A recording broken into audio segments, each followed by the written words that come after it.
Hello বন্ধুরা, সবাই কেমন আছেন? আশা করি সবাই খুব ভালো আছেন। আমিও ভীষণ ভালো আছি। চলে এসেছি আবার একটা নতুন রেসিপি নিয়ে।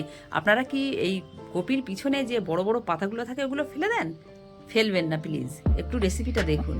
ফেলে না দিয়ে যে এত সুন্দর একটা রেসিপি বানানো যায়, নিজের চোখে না দেখলে বিশ্বাস করবেন না। তো দেখেন বন্ধুরা, আমি বড় বড় পাতাগুলোকে নিয়ে এরকম কেটে নিচ্ছি। কেটে নিয়ে এটাকে আমি ভালো করে ধুয়ে নেব।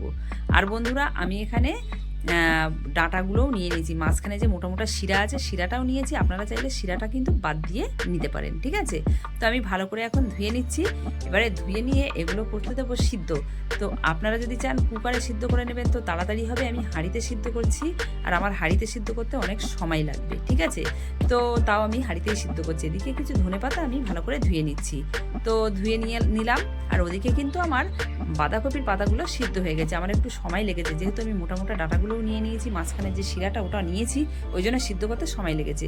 আর আপনারা যদি ডাঁটা নেন তাহলে কুকারের মধ্যে দিয়ে একটু সিদ্ধ করে নেবেন, সিদ্ধটা তাড়াতাড়ি হয়ে যাবে।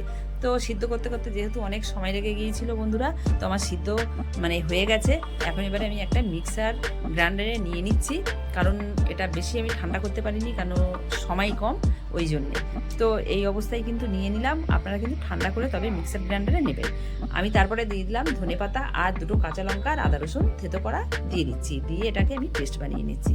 তো বন্ধুরা দেখুন, পেস্ট বানিয়ে নিয়েছি। আর দেখতে কত সুন্দর লাগছে না, একদম সবুজ সবুজ।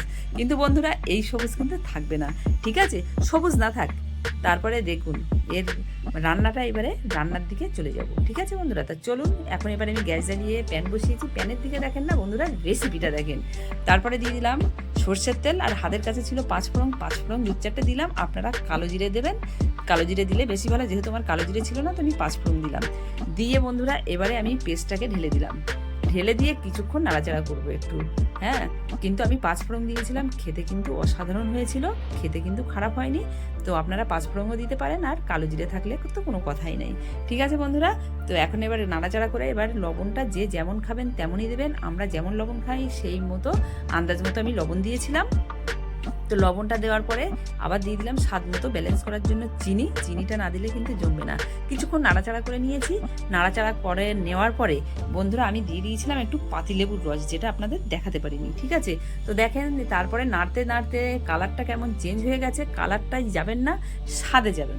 স্বাদ যে এত অসাধারণ, আপনারা একবার এভাবে বানিয়ে খেয়ে আমাকে কমেন্ট করে জানাবেন, ঠিক আছে বন্ধুরা?